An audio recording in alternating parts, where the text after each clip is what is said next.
Hello everyone, welcome to online study point. आज है 24 अक्टूबर और आज के इस वीडियो में हम 24 अक्टूबर से बनने वाले सभी इम्पॉर्टेंट करंट अफेयर के क्वेश्चन को कवर करने वाले हैं। तो यदि आप लोगों को इस वीडियो की पीडीएफ चाहिए तो आप हमारे इस मोबाइल एप्लीकेशन को इंस्टॉल कर सकते हैं। इसके अलावा world geography plus Indian geography की ये जो बेसिक से सीरीज चलाई जा रही है, 149 इसका प्राइस रखा गया है। इसे भी आप परचेस कर सकते हैं। कल हमने जो इम्पोर्टेंट क्वेश्चन डिस्कस कर रखे थे, इसका हम क्विक रिवीजन कर लेते हैं।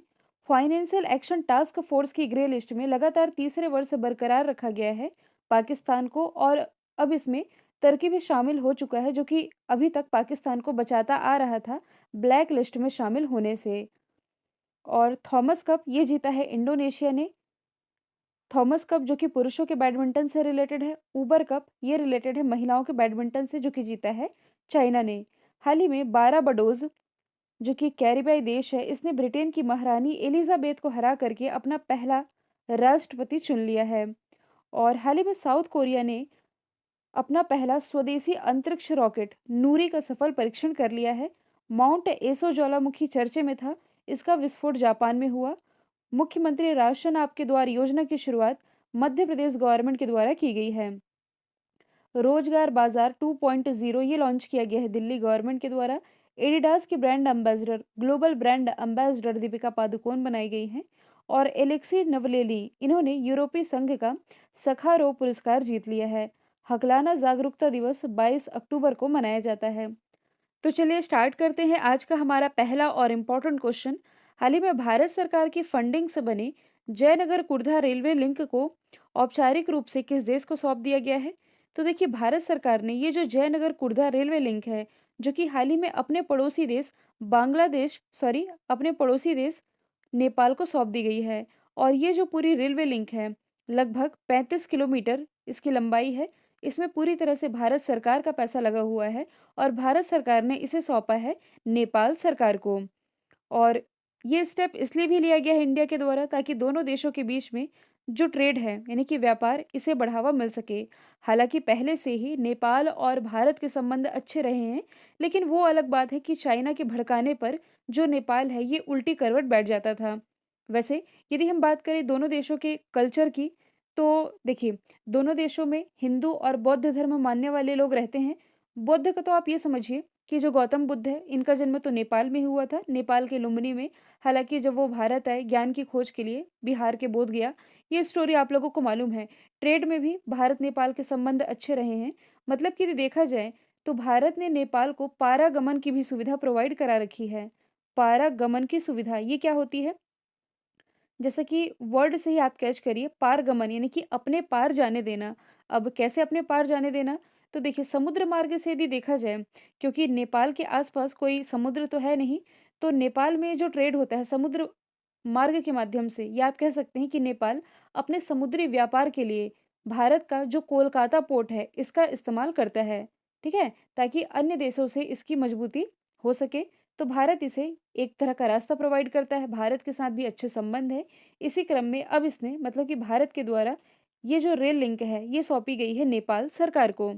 नेपाल की यदि हम बात करें तो इसकी राजधानी है काठमांडू, और काठमांडू में हेडक्वार्टर स्थित है सार्क का। सार्क यानी कि south Asian association for regional corporation. ये सार्क भी अभी करंट से रिलेट रहा है। यदि आप लोगों को याद होगा तो अभी हाल ही में सार्क के विदेश मंत्रियों की बैठक होनी थी न्यूयॉर्क में, लेकिन ये रद्द कर दी गई। रद्द करने का रीज़न क्या था? पाकिस्तान। क्योंकि पाकिस्तान क्या चाहता था कि इस सार्क में, यानी कि ये जो सार्क का गठबंधन है, इसमें अफगानिस्तान को भी शामिल किया जाए, लेकिन इसकी ये जो चाल थी कामयाब नहीं हो पाई और ये जो पूरी मीटिंग थी यही रद्द कर दी गई थी।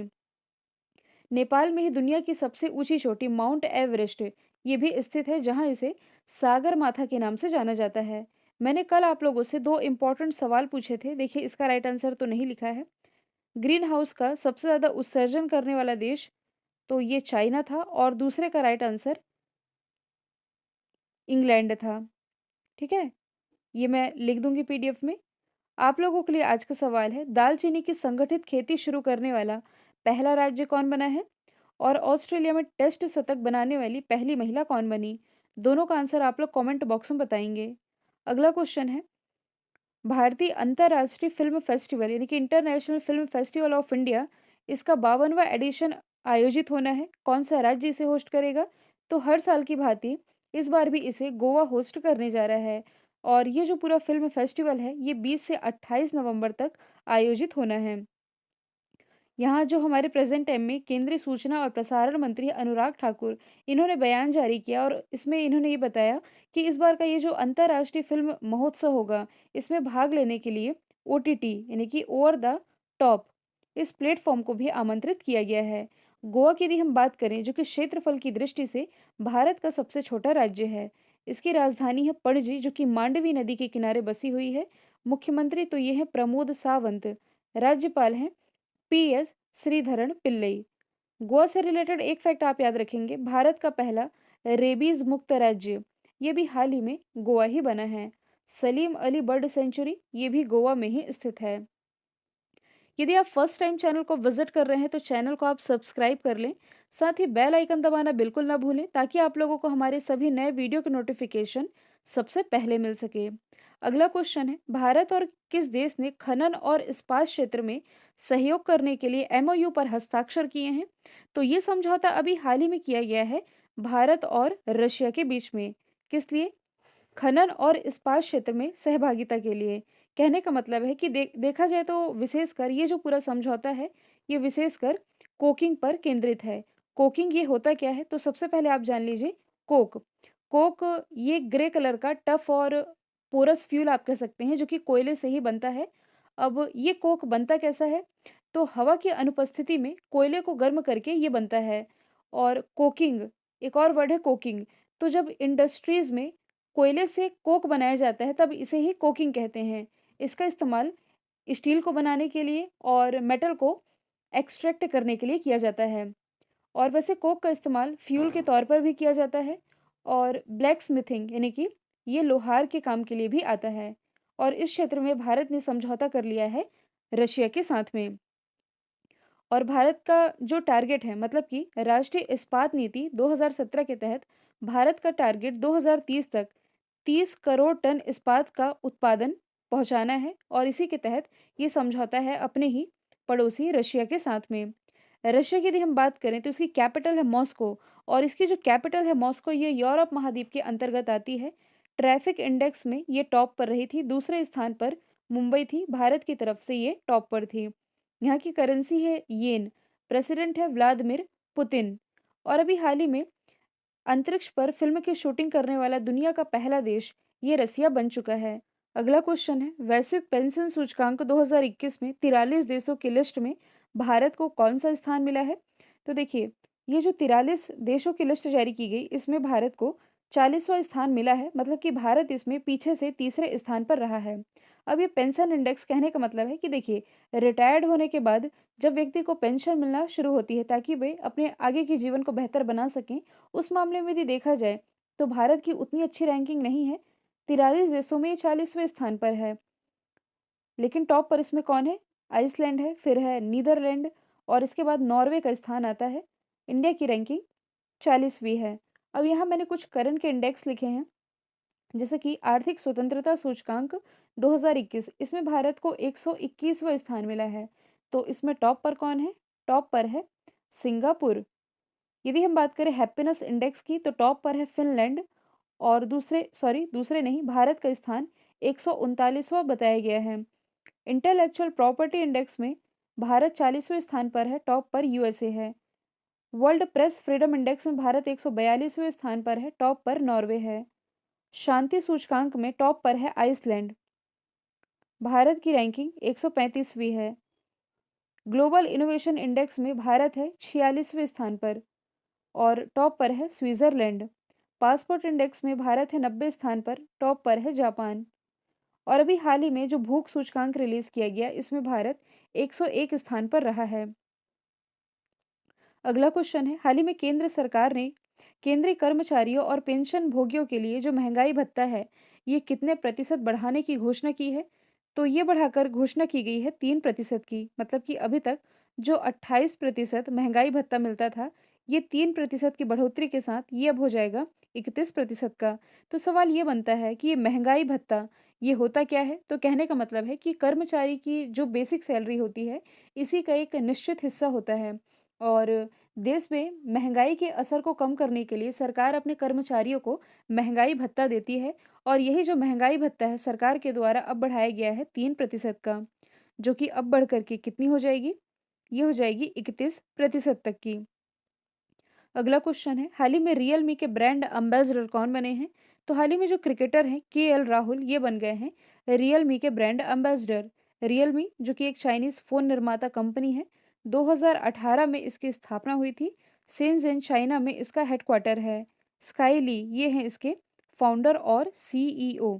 अदर ऑप्शन की यदि हम बात करें तो हाल ही में जो दीपिका पादुकोण है ये किसकी ब्रांड एम्बेसडर बनाई गई हैं? एडिडास की ये ग्लोबल ब्रांड एम्बेसडर बनी है। जबकि एडिडास का जो स्टे इन प्ले अभियान है इसकी ब्रांड एम्बेसडर ये कौन है? मीराबाई चानू। यदि हम बात करें राहुल शर्मा की, तो जो ओकले आईवेयर ब्रांड है इसके ये ब्रांड एम्बेसडर हैं महेंद्र सिंह धोनी। ये हैं ड्रीम 11 के ब्रांड एम्बेसडर। इसके अलावा टाइटन के, रेड बस के, इन सभी के ब्रांड एम्बेसडर महेंद्र सिंह धोनी ही हैं। अगला क्वेश्चन है, हाल ही में अंतर्राष्ट्रीय हिम तेंदुआ दिवस यानी कि स्नो लेपर्ड डे ये कब मनाया गया? तो ये हर साल 23 अक्टूबर को मनाया जाता है। स्नो लेपर्ड आप जानते ही होंगे, हिम तेंदुआ जिसे आप कहते हैं। तो इन्हीं के संरक्षण के लिए अवेयरनेस फैलाने के लिए हर साल ये दिवस मनाया जाता है। पहली बार ये 2014 में मनाया गया था। स्नो लेपर्ड जिसे घोस्ट ऑफ द माउंटेन्स यानी कि पहाड़ों का भूत भी कहा जाता है और वैसे ये हिमालयी क्षेत्र में ज़्यादा रहते हैं। विशेषकर ये 12 देशों में पाए जाते हैं। हालाँकि देशों के नाम आप लोगों को नहीं याद रखना। साथ ही आप ये भी याद रख लें कि ये जो हिम तेंदुआ है इसका वैज्ञानिक नाम पैंथेरा अनिकिया था। और लास्ट ईयर स्नो लेपर्ड से रिलेटेड क्वेश्चन पूछा गया था क्योंकि लास्ट ईयर ही हमारा जो पर्यावरण मंत्रालय है इसके द्वारा एक बयान जारी किया गया था जिसमें ये बताया गया था कि भारत का पहला हिम तेंदुआ संरक्षण केंद्र यानी कि हिम तेंदुओं को संरक्षित करने के लिए एक तरह का संरक्षण केंद्र बनाया जाएगा और इसे बनाए जाने की घोषणा उत्तराखंड के उत्तरकाशी जिले में की गई थी। ठीक है, इसलिए ये एग्जाम का पार्ट बना भी था और इन्हें संरक्षित करने के लिए अवेयरनेस फैलाने के लिए ये दिवस मनाया जाता है 23 अक्टूबर को। 16 अक्टूबर को वर्ल्ड फूड डे यानी कि विश्व खाद्य दिवस मनाया गया, जबकि वर्ल्ड फूड सेफ्टी डे ये 7 जून को मनाया जाता है।